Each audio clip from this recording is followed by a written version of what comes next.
इस कहानी की शुरुआत में हम गोसिया को देखते हैं। वो शहर से दूर एक छोटी सी गांव में रहती है। गोसिया बहुत ही ज्यादा सुंदर होती है।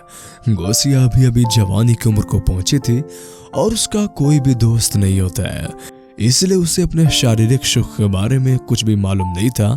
उसे ये मालूम नहीं था कि खुद को सेटिस्फाई कैसे किया जाता है। इसके बाद हम गोसिया की माँ को देखते हैं। फैमिली में बस ये दोनों ही होते हैं।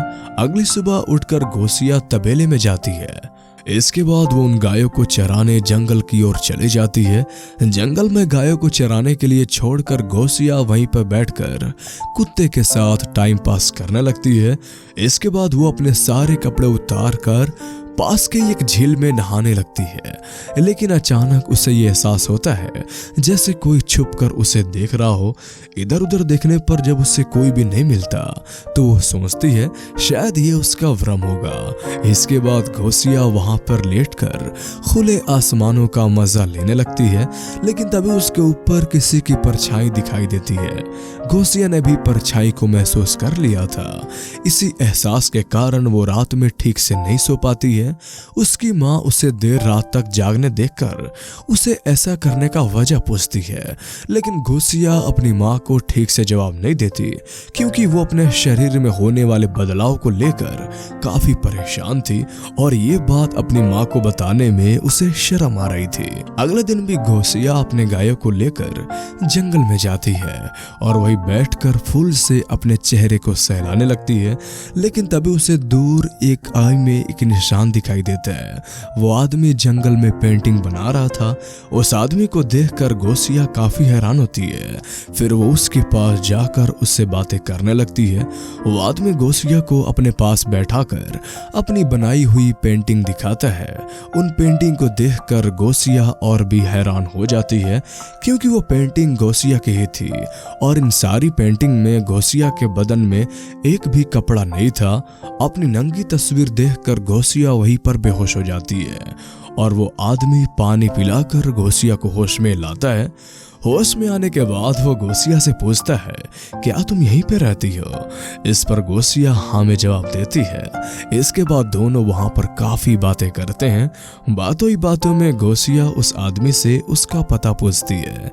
वो आदमी कहता है मेरा कोई ठिकाना नहीं है, मैं यहाँ वहाँ घूमकर तस्वीरें बनाता हूँ और मुझे जो भी जगह पसंद आती है मैं वहीं पर जाकर रहने लगता हूँ। ये कहते हुए वो गोसिया के करीब आया और उसके बदन को छूने लगता है। उस आदमी को ऐसा छूना गोसिया को अच्छा तो लगा था, लेकिन वो शर्मा कर वहां से भाग जाती है। घर आने के बाद भी गोसिया उसी आदमी के ख्यालों में खोई हुई थी और वो उससे दोबारा मिलना चाहती थी। वो उसके उसी टच को महसूस करना चाहती थी। अगले दिन गोसिया फिर से उसी जगह पे जाती है और अपने कपड़ों को नीचे करके वहां पे बैठ जाती है क्योंकि वो चाहती थी कि वो आदमी उसे फिर से टच करे, लेकिन वो आदमी गोसिया को कहीं पर दिखाई नहीं देता। लेकिन थोड़ी ही देर बाद गोसिया को उस आदमी की आवाज सुनाई देती है। आवाज सुनकर गोसिया उस आदमी के पास पहुंच जाती है। वो आदमी झाड़ी में बैठकर तस्वीरें बना रहा था।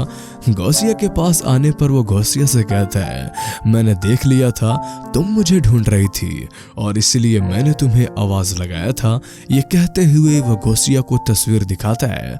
उन पेंटिंग्स को देखकर गोसिया को बहुत अच्छा लगता है और गोसिया उससे पूछती है तुम बस मेरी ही तस्वीर क्यों बनाते हो और वो भी बिना कपड़ों के? ये सुनकर वो आदमी गोसिया से कहते हैं तुम बहुत खूबसूरत हो, तुम्हारा चेहरा, तुम्हारा बदन और तुम्हारे हाथ भी बहुत सुंदर हैं। इसके बाद वो गोसिया से कहता है क्या तुम जानती हो तुम्हारा शरीर तुमसे क्या चाहता है? इस पर गोसिया कहती है मैं नहीं जानती, मैं इन सब के बारे में कुछ भी नहीं जानती। ये सुनकर वो आदमी गोसिया को उसे एक तस्वीर दिखाता है। इस तस्वीर में गोसिया के बदन पे एक भी कपड़ा नहीं था। वो तस्वीर गोसिया को बहुत पसंद आती है। वो कहती है मुझे हमेशा से लगता था जैसे कोई छुपकर मुझे देख रहा हो, क्या वो तुम ही थे? इस पर वो आदमी हाँ में जवाब देता है। इसके बाद वो गौसिया से अपने सारे कपड़े उतारने के लिए कहता है। ये सुनने के बाद गौसिया अपने सारे कपड़े उतार देती है। फिर वो आदमी गौसिया को पीछे से छूना शुरू करता है और छूते हुए उसके आगे तक पहुंच जाता है। इसके बाद वो धीरे धीरे अपने हाथों को गौसिया के टांगों के बीच सहलाता है। वो यहाँ पे सहलाने लगता है। ये चीज गौसिया को काफी अच्छा लगता है। इसके बाद वो आदमी अपनी उंगलियों को गौसिया के हिस्से में डाल देता है, क्योंकि ये सब कुछ गौसिया के लिए पहली बार था। इसके बाद वो अपने आप को कंट्रोल नहीं कर पाती और देखते ही देखते दोनों वहीं पर शुरू हो जाते हैं। इस आदमी से मिलकर गौसिया बहुत खुश थी। उसकी जिंदगी मानो बदल सी गई थी। उसकी रात में होने वाली बेचैनी भी अब खत्म हो गई थी। अब वो अपने हिस्सा को खुद से सेटिस्फाई करना सीख गई थी। इसी कारण उसकी गर्म आवाजें सुनकर उसकी माँ को उस पर शक होने लगता है। अब गौसिया को उस आदमी से प्यार होने लगा था और दोनों अब दिन में कई बार एक दूसरे के करीब आते हैं और एक दूसरे के शरीर के प्यास को शांत करते हैं। सोते जागते गौसिया बस उसी के ख्यालों में डूबी रहती है। प्यार करने के साथ साथ वो गौसिया को दुनिया के तौर तरीके भी सिखाने लगता है, जैसे दूसरों के साथ कैसे बातें करना चाहिए, कैसे बैठकर खाना चाहिए और भी बहुत कुछ। वो आदमी गौसिया के लिए नए नए कपड़े को लेकर आता है और वो कपड़े गौसिया को बहुत पसंद आता है। एक दिन जब दोनों पेड़ के नीचे बैठकर बातें कर रहे थे, तब वो आदमी गौसिया से कहता है, मैंने तुम्हें सब कुछ सिखा दिया है और अगर आगे तुम्हें कुछ भी जानना हो तो तुम इस किताब को पढ़ लेना। ये एक गंदी किताब है जिस किताब को किसी भी जिस्मानी भूख चक जाए। गौसिया कहती है, मुझे पढ़ना नहीं आता। वो आदमी कहता है, इसमें तस्वीरों के जरिए सारी चीजें बताई गई हैं, तुम इसे देखते ही अपने आप सारी चीजें समझ जाओगी। बातें करने के बाद दोनों प्यार करने लगते हैं, लेकिन दूर से कुछ बच्चे उन्हें देख लेते हैं। बच्चों को देखकर गौसिया घबरा जाती है, लेकिन वो आदमी गौसिया को उन पर ध्यान ना देने के लिए कहता है। इसके बाद गौसिया वो किताब लेकर घर आ जाती है। घर आकर उसमें बनी तस्वीरों को देखने लगती है। इसी बीच उसे अपनी माँ की आवाज सुनाई देती है और वो किताब को छुपा लेती है, लेकिन गौसिया की माँ ये समझ जाती है कि वो उनसे कुछ छुपा रही है। माँ के पूछने पर गौसिया कहती है, ये किताब मुझे जंगल में पड़ी हुई मिली थी। इस पर उसकी माँ उसे डांटते हुए कहती है, झूठ मत बोलो, मुझे पता है तुम वहाँ रोज किसी आदमी से मिलती हो।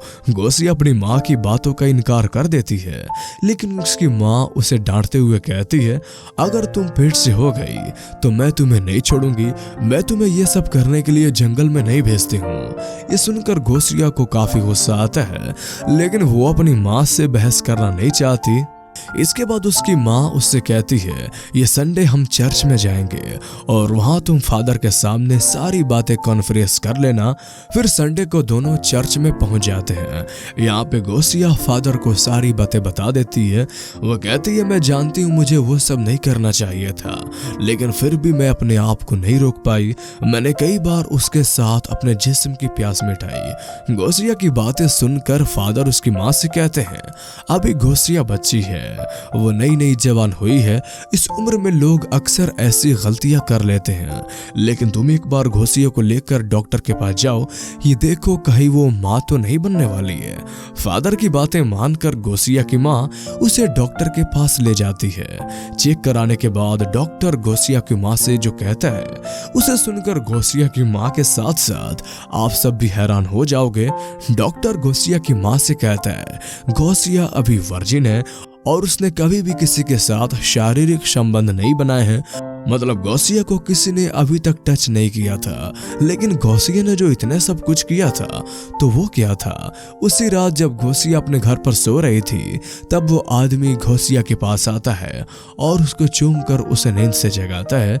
उसे देखकर गौसिया उससे कहती है, मैं चाहती हूँ तुम हमेशा मेरे पास रहो। ये सुनकर वो आदमी कहता है, मैं यही हूँ, मैं तुम्हें छोड़कर नहीं जा रहा। और ये कहते हुए वो आदमी गायब हो जाता है। दरअसल उस अनजान आदमी जैसा कुछ नहीं था, ये सब तो गौसिया की कल्पना था। हमने जो कुछ भी अब तक देखा वो सब कुछ गौसिया के दिमाग का ख्याल था। गौसिया नई नई जवान हुई थी और इस कारण उसके बदन में भूख जाग रही थी और अकेला होने की वजह से वो इस तरह की कल्पनाएं करने लगती है। और इसी के साथ ये कहानी यहीं पे ख़त्म हो जाती है। तो कैसी लगी आपको ये मूवीज़ एक्सप्लेनेशन, हमें कमेंट करके ज़रूर बताएं।